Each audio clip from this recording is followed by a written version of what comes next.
that he had tested positive for COVID-19. And just 3 days later, he's back in the White House. Now, this has obviously prompted many questions.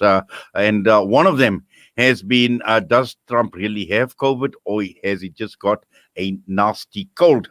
Now, we are joined by Brooks Spector, who is a retired U.S. diplomat. He is now settled in South Africa, in Johannesburg.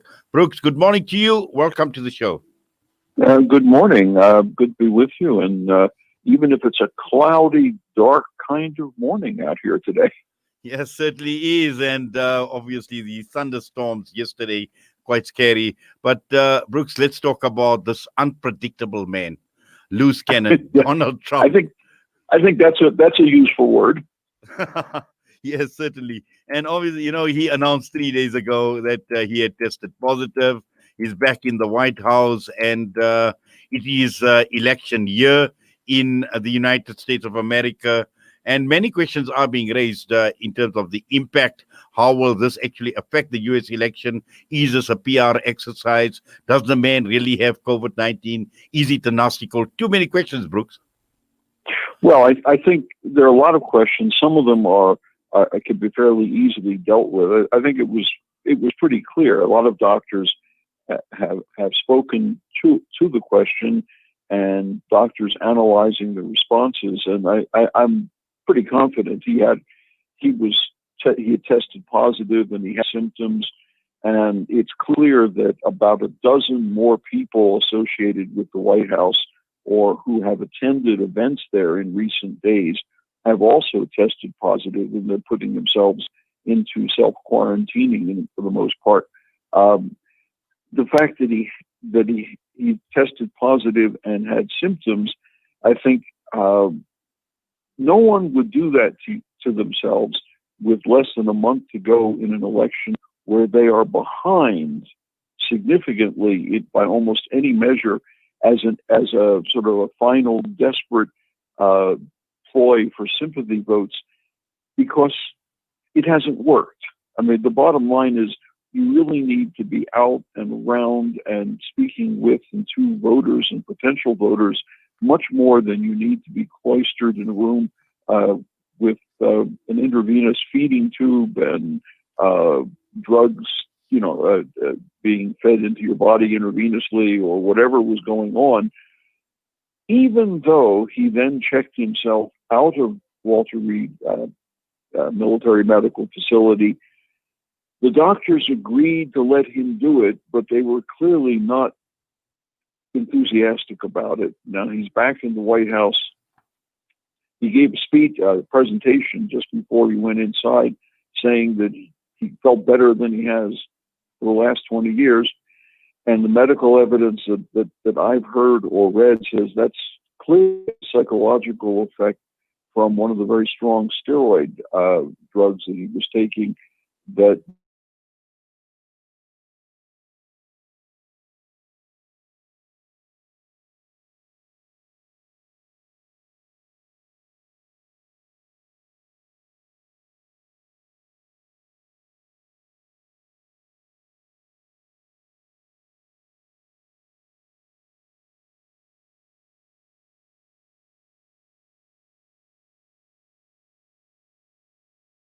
Well, definitely, and I think the issue with Donald Trump is, and when I say unpredictable, is he has certain cards that he keeps close to his chest, and he knows when to play certain cards. Now, coming to the election and the election campaign in particular, Brooks, and we know that it's going to be quite a rigorous campaign. And normally, with a month to go for the elections, his schedule has got to be absolutely tight. And there's a lot of ground that needs to be covered from now until election day. How is this likely to impact on his campaign in particular? Well, one of the things that's different this time around than in previous elections is the increasingly widespread usage of mail-in ballots and advance balloting. Even though the president has spent a fair amount of time complaining about them or arguing that there's some sort of strange conspiracy against him, the fact remains that millions of people have already used those methods to cast their ballots. What that means, importantly, is that election day, what we think of as the day of decision, November 3rd this year, does not mean that most people wake up that morning, go to a polling booth, and cast their ballots. Millions will have already done it. Millions have already done so by now, which means that no matter what Donald Trump does between now and November 3rd, the results are already baked in as far as he's concerned. And increasingly, as you get closer to Election Day, the number of voters who are left to actually cast ballots, let alone make up their minds, gets smaller and smaller. And so the window of opportunity for him becomes tighter and tighter and tighter.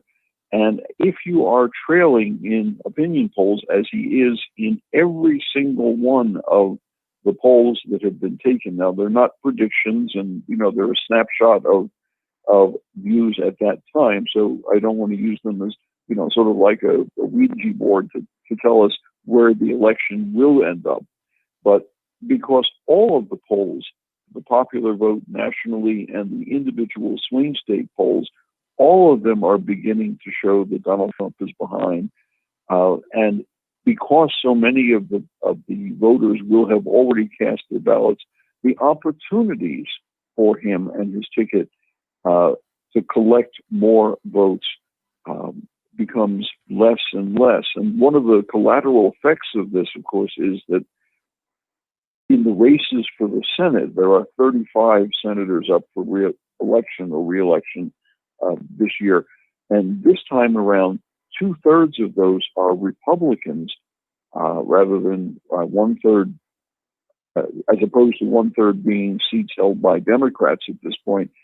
And a number of them are now deemed leaning Democratic or have already become largely assumed to be Democratic victors. This means that if the predictions now are correct, the Republicans will also lose control of the Senate. And that, for them, would be an electoral disaster. Brooks, what about the Democrats? How is this likely to impact on the Democrats? Are there any risks associated? Because we know to an extent there will be some sympathy for Donald Trump and his wife as well as a result of having tested positive. And looking at the Biden campaign, will that impact on the Democrats in any way? Well, I think the important fact here is tomorrow. Truly, I think tomorrow becomes much more important than it might have otherwise. Tomorrow is the day there is a vice presidential debate between Mike Pence, who is the incumbent vice president, and Kamala Harris, who would seek to replace him. And they will go face to face in the state of Utah tomorrow evening, U.S. time, Thursday morning, early our time. And normally these vice presidential debates are interesting, but the fate of the nation doesn't seem to rest on the performance. I mean, even bad performances by vice presidents have not stopped winning tickets. Most noteworthy, I can think of several, but the most noteworthy of those comes up George Herbert Walker Bush's son, George W. Bush, is vice president. Wasn't exactly a warm and cuddly man, but he did okay enough, but then the ticket won. All right, but tomorrow, the day after, I'm sorry, I'm getting my dates confused because of that dateline issue. Tomorrow, those two people, both of whom will be demonstrating their almost immediate ability to step in should the president that they are supporting falter. In the case of Donald Trump, should he have a relapse of this disease, for example, or suffer other consequences from it, that would mean that Mike Pence would have to step up and either act as president or, parenthetically, become the president in the case the president were to pass away. In the case of Kamala Harris, you have the question that hangs over Joe Biden. He'll be 78 by the time of the inauguration. Okay, that will be if he were to win, he would be the oldest president ever inaugurated. And we all know people who are of that age, and then suddenly they begin to decline, and then things happen. And so both of these two candidates are in effect auditioning for the unexpected but possible opportunity to step up and have to act as or become the president. And so it suddenly makes this particular debate much more interesting than it might have been otherwise. And that will reflect most importantly on Joe Biden. The other thing that hangs over Joe Biden, of course, is his reputation for the gaffe. The gaffe means a mistake in word or in explanation of a word. And he's been known to be, over time, a fairly loquacious kind of man who meanders his way to the final point. He's managed to hold that under control dramatically since he was nominated, but there's still a month left in which he can demonstrate his unparalleled ability to find that mistake in his public performances. And then third, of course, there is the future of the remaining two presidential debates, both of which, at least now, you have to think about whether or not they're even going to happen if you have a president who is infectious and capable of communicating the disease to others, and in his own first performance, so repellent for many people that there are some who are saying he should simply use this as an excuse not to show up for the second and third debates. But to go back to something you said earlier, I think the question of the sympathy vote for the president, there was a slight bump in some polls, but not very much of one, because except for those people who are fully engaged in supporting him right from the beginning, there's not a whole lot of sympathy around for the person as opposed to the person who might occupy the office. And there is a distinction I'm making there, if you see what I mean. Well, Brooks, thank you very much for that, and interesting month ahead. And obviously, when Mr. Trump gets back to the Oval Office, I'm sure he's going to polarize America one tweet at a time. So it's going to be very interesting. You've nailed the problem right there. All the best, user. Take care. You take care. Thanks. Bye-bye. Bye. To the ad break, Salam Media is seeking to hire a salesperson needed to join the team. More details are available on our social media platforms, so you can check it out. The person needs to have at least 2 years of experience in the media industry, and CVs can be sent to info@salammedia.com. However, more details are available on our social media platforms. Jazakallah for that. And that brings us straight on to 9:35. We come back, we'll be talking with Islamic Relief South Africa.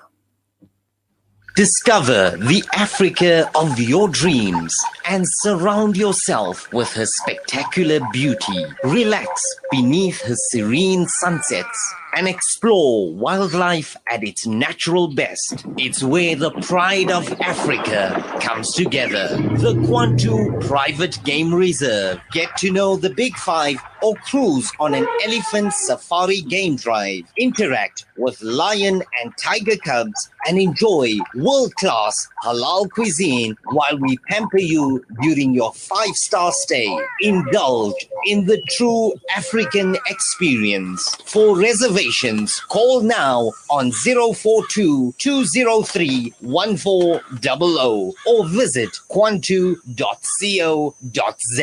The Kwantu Private Game Reserve, the place of gathering. Shimmer, sparkle, captivate. Nothing less than a masterpiece. Droplets of gold inspires precious design. Platinum bursts with intricate freshness, and every pure diamond becomes more than just a girl's best friend. Voda Gold Gem Jewelers, where timeless dreams become a reality. Come to us. We tailor-make designer gold, platinum, and diamond jewelry. Trade in or remodel your old gold. Clad yourself with classy name-branded watches. We offer insurance valuation and freezer card calculation. Visit us at 534 Ridge Road, Overport, or call 031 208 9142. Voda Gold Gem Jewelers, manufacturers of fine gold and diamond jewelry. Fabric Direct, now open at 224 Brickfield Road, Overport, Durban, offering you a variety of dress fabrics, curtaining, upholstery, wallpaper, and deco. Fabric Direct, quality, price, and a range that speaks for itself. 224 Brickfield Road, Overport, Durban. Fabric Direct, definitely worth a visit. Water is life. Donate to the Islamic Relief Water for Life campaign and give essential water aid to those in need. For just 750 Rand, you'll be able to provide life-saving access to clean and safe water.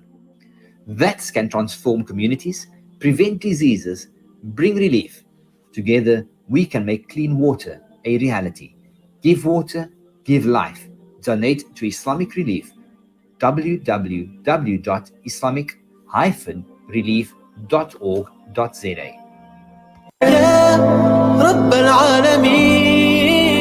Listen to something fresh. Listen to Salam Media, your humanitarian broadcaster.